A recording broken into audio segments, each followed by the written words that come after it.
Welcome everyone. Let's move to next question. 91. Which one is not a difficulty in estimating national income? कौन difficult नहीं है, problem create नहीं कर रहा है? तो पहला है डबल काउंटिंग। अगर आप किसी चीज की डबल काउंटिंग कर लेंगे तो क्या होगा, डुप्लीकेशन हो गया ना, वहां पे रिपीट हो गया है, तो वहां पे एग्जैक्ट एस्टिमेशन पे नहीं पहुंच पाएंगे, तो ये क्रिएट करेगा, तो ये नहीं होगा। Dependency only on public sector, सिर्फ पब्लिक सेक्टर से डाटा ले रहे हैं, तो हाँ, ये कहीं से प्रॉब्लम क्रिएट नहीं करेगा। क्यों नहीं करेगा? क्योंकि ये गवर्नमेंट के टर्म्स एंड कंडीशन पे काम कर रहा है, रूल्स रेगुलेशन को फॉलो कर रहा है, जो भी अकाउंटिंग के प्रिंसिपल्स है वो फॉलो कर रहा है, और प्रॉपर डाटा प्रेजेंट कर रहा है एकदम ऑर्गेनाइज्ड तरीके से। आपको ज्यादा माथापच्ची करने की उसमें रिक्वायरमेंट नहीं है, तो ये नहीं कर रहा है problem. Lack of organised monetise sector, lack of organise नहीं, बहुत सारा सेक्टर जो है हमारे इंडिया में वो ऑर्गेनाइज नहीं है। लाइक एग्जाम्पल, ऑल मार्केट सब्जी मंडी, जितने ठेले वाले हैं, इनका कोई लाइसेंस नहीं है, ठीक है, ये लाइसेंस नहीं है, ये टैक्स पेयर्स नहीं है, इनका रिटर्न फाइल नहीं होता है, तो ये क्या अनऑर्गेनाइज सेक्टर है। मतलब ऐसे ना जाने कितने वेंडर्स हैं जिनका अता पता ही नहीं है, ठीक है, मतलब गवर्नमेंट के पास कोई एग्जैक्ट डाटा नहीं है कि अनऑर्गेनाइज सेक्टर कितना अर्न करता है। ये तो कुछ एग्जांपल्स दे दिए, बाकी यू नो मच मोर, से रिटेल शॉप्स हो गए, पान ठेला जो होते हैं, छोटे छोटे स्टॉल्स होते हैं, ठीक है, ये सब चीजें भी आ गई इसमें। रीजनल डाइवर्सिटी, तो हर जगह का क्या है, डाइवर्सिटी का भी प्रॉब्लम आता है।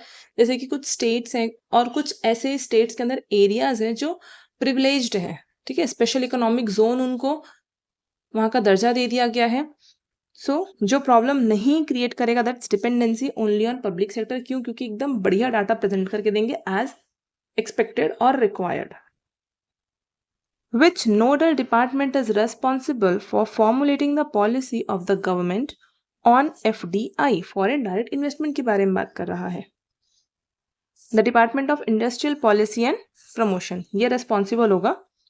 ये कब responsible होगा? देखिए, FDI दो तरीके से होगा। एक होगा आउटवर्ड, आप कहीं और इन्वेस्ट कर रहे हैं, ऐसा तो नहीं ना कि सिर्फ इन्वेस्टमेंट आ ही सकता है।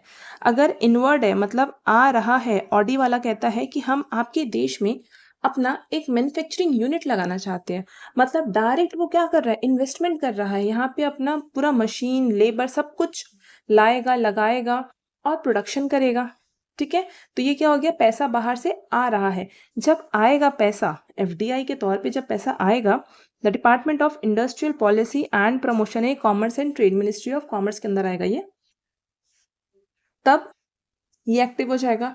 अब पैसा टाटा बाहर लेके जा रही है, टाटा बोल रही है कि हम किसी एक्स कंट्री में जाके अपना सेटअप लगाना चाहते हैं, क्योंकि हमको उधर से डिस्ट्रीब्यूशन में दिक्कत हो रही है, हम हर माल को यहाँ से नहीं लेके जा सकते, ठीक है, बहुत ज्यादा कॉस्ट पड़ रहा है, तो हम वहीं पे जाके क्या करना चाहते हैं, प्रोड्यूस करना चाहते हैं, मैन्युफैक्चरिंग करने का सोच रहे हैं। अब पैसा क्या हो रहा है, आउटवर्ड जा रहा है, एफडीआई क्या हो गया है, आउटवर्ड आ गया। जब एफडीआई आउटवर्ड हो जाएगा तो यहाँ पे रिस्पॉन्सिबल हो जाती है RBI, ministry of finance. Difference समझिएगा, जब इनवर्ड की बात होगी तो यहाँ पे department of industrial policy and promotion आ जाएगी, जो कि मिनिस्ट्री ऑफ कॉमर्स के अंदर आ जाती है।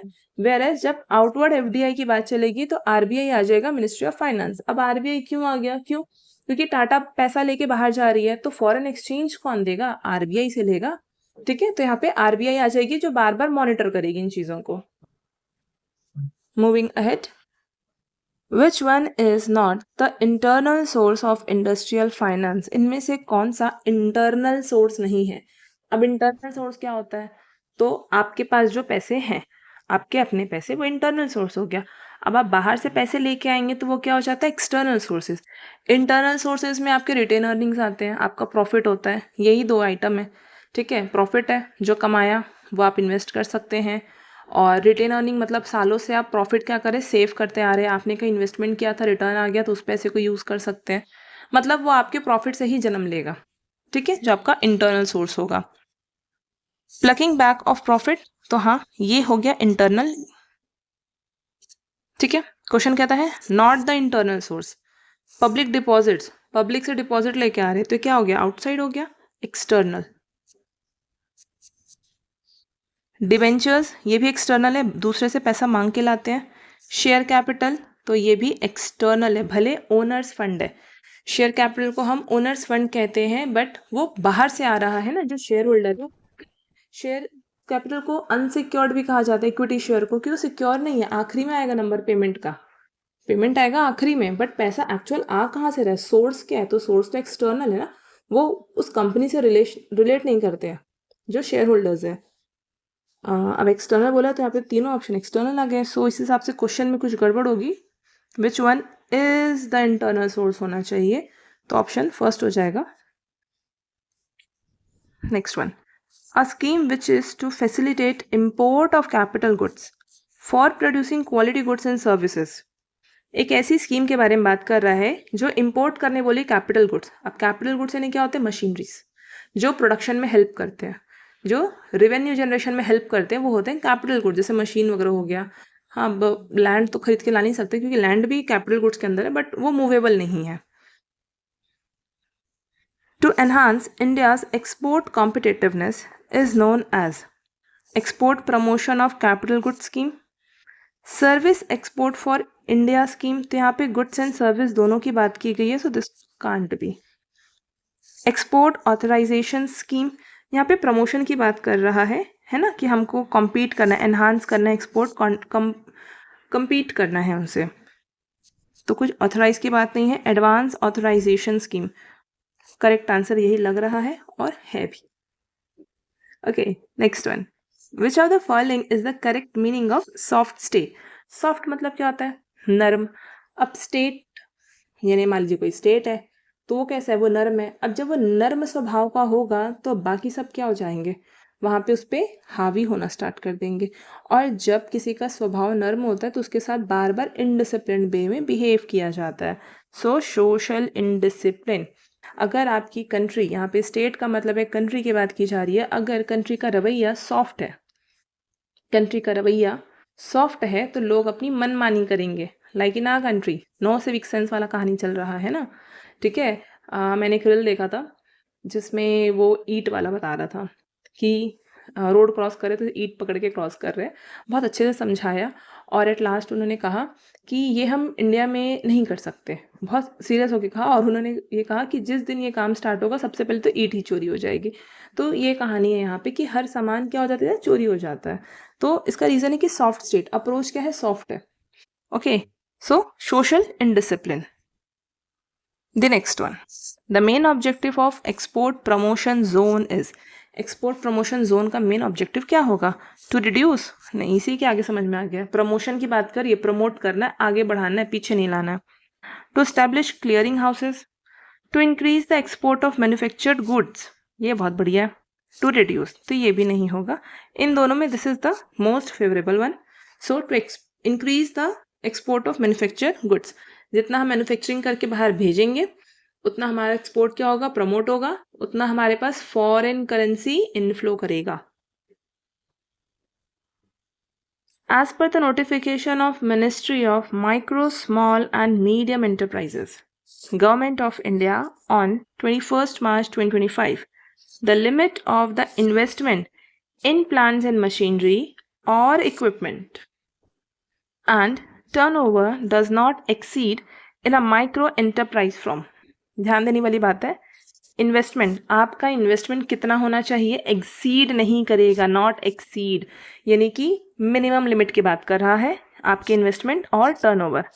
इन्वेस्टमेंट एंड टर्नओवर की बात हो रही है फॉर माइक्रो, दैट इज ये 2.5 करोड़ एंड 10 करोड़। तो 2.5 करोड़ क्या है, ये है इन्वेस्टमेंट और ये है टर्नओवर। 10 करोड़ क्या है, टर्नओवर है, ये माइक्रो का हो गया। स्मॉल की बात करेंगे तो यहाँ पे सीन हो जाएगा 25 करोड़ से 100 करोड़। 25 करोड़ आपका इन्वेस्टमेंट होगा, 100 करोड़ आपका टर्नओवर जा सकता है।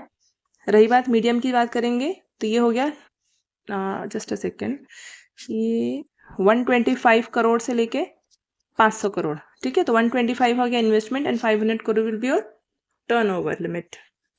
तो ये इनका अपर लिमिट है जो एक्सीड नहीं करेगा। जैसे ये अमाउंट एक्सीड कर गया मीडियम, ठीक है, स्मॉल मीडियम, ये मीडियम भी क्रॉस कर दिया तो फिर वो इंडस्ट्री पे आ चुका है, ठीक है। माइक्रो का है 2.5 करोड़ से लेके 10 करोड़। 2.5 आपका इन्वेस्टमेंट होगा मैक्सिमम, इससे ऊपर नहीं जाएगा। अब 10 करोड़ है टर्नओवर। स्मॉल के केस में है 25 करोड़ रुपए आपका investment and 100 crore will be your turnover, upper limit है ये। मीडियम के केस में 125 करोड़ इन्वेस्टमेंट, 500 करोड़ टर्नओवर। जैसे ये अमाउंट इंक्रीज हो जाएगा आप मीडियम से इंडस्ट्री में आ जाएंगे।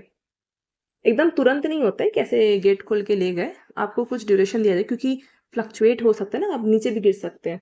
ठीक है, अगर आपने उसको मेंटेन कर लिया, सारी फॉर्मेलिटीज कर ली, तो फिर आप इंडस्ट्रियल वाले लेवल पे चले जाएंगे। Which of the following economist gave the definition of national income based on consumption? तो कंजम्पशन पे डेफिनेशन किसने दिया है? फिशर ने दिया है। ठीक है, मछली खा रहे थे, खाते खाते उन्होंने कंजम्पशन पे अपना नेशनल इनकम का डेफिनेशन दे दिया। रही बात प्याजे एंड मार्शल की, तो पीगू और मार्शल जो है इन्होंने प्रोडक्शन के ऊपर बात की है। ठीक है, इन्होंने नेशनल इनकम निकालने का जो तरीका दिखाया वो बोला प्रोडक्शन। अब ये जो प्रोडक्शन कर रहे हैं इसके जितने भी फैक्टर्स है वो कहीं ना कहीं से खरीद के लाएगा, वो खरीद के लाएगा। और इकोनॉमी ये मान के भी चलती है कि हम जो प्रोड्यूस कर रहे हैं वो सेल हो जाएगा। जैसे आप एग्रीगेट सप्लाई वगैरह का जो कंसेप्ट पढ़ेंगे तो वो यही कहता है कि हम एग्रीगेट मान के चलते हैं कि इतना खपत हो जाएगा और हम इस हिसाब से काम करते हैं। ये बात अलग है कि एक्चुअल सप्लाई कुछ भी आ सकती है, एक्चुअल डिमांड कुछ भी हो सकती है। ठीक है, बट एक एग्रीगेट हम ये समझते हैं। तो इन्होंने प्रोडक्शन के तरीके से जानने की कोशिश की कि हमने जितना खर्चा किया या जितना हमने प्रोड्यूस किया उतना ही क्या हो जाएगा, नेशनल इनकम हो जाएगा। क्योंकि जो भी फैक्टर ऑफ प्रोडक्शन आप लगा रहे हैं, ठीक है, वो कहीं ना कहीं से क्या हो रहा है, परचेस करके ला रहे हैं, और वो जिनसे आप परचेस कर रहे हैं वो कमा रहा है, वो अपना प्रॉफिट ऐड करके आपको सेल कर रहा है। तो एक ये तरीका बता दिया था उन्होंने नेशनल इनकम निकालने का। फिशर ने कहा था कंजम्पशन। अब कंजम्पशन पे ना जाना थोड़ा मुश्किल काम है, एक एक आदमी को जाके पूछना थोड़ा दिक्कत वाला काम हो जाएगा। इससे बेहतर है कि आप प्रोड्यूसर को जाके पूछ लो कि भाई साहब आपने साल में कितने प्रोड्यूस किए, कितने यूनिट बनाए, एक यूनिट पे कितनी कॉस्टिंग हुई और उसको आपने कितने में सेल किया, आपको प्रॉफिट कितना हो गया। तो आप वहाँ से जाके डाटा ईजिली ले सकते थे।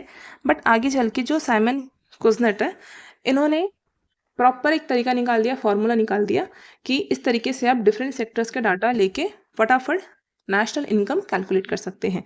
तो इन्होंने मॉडर्न फॉर्मूला दे दिया।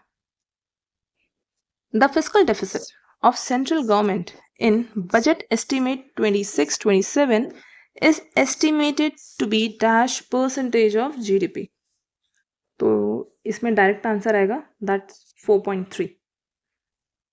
Which of the following is not a component of economic environment? इनमें से कौन सा इकोनॉमिक इन्वायरमेंट का कंपोनेंट नहीं है?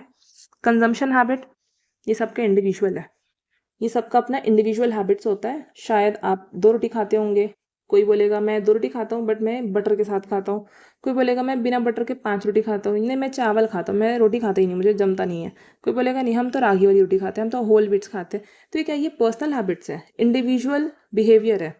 ठीक है, यहाँ पे इकोनॉमिक इन्वायरमेंट का कोई बात नहीं है। Stock market indices, stock market economic, हाँ यहाँ पे डिफर करता है, ये इसको इम्पैक्ट करेगा। Inflation rate again economic, public डेब्ट इकोनॉमिक। तो जो नहीं है that's correct answer here, that is consumption habit. So this is all for today. Thank you.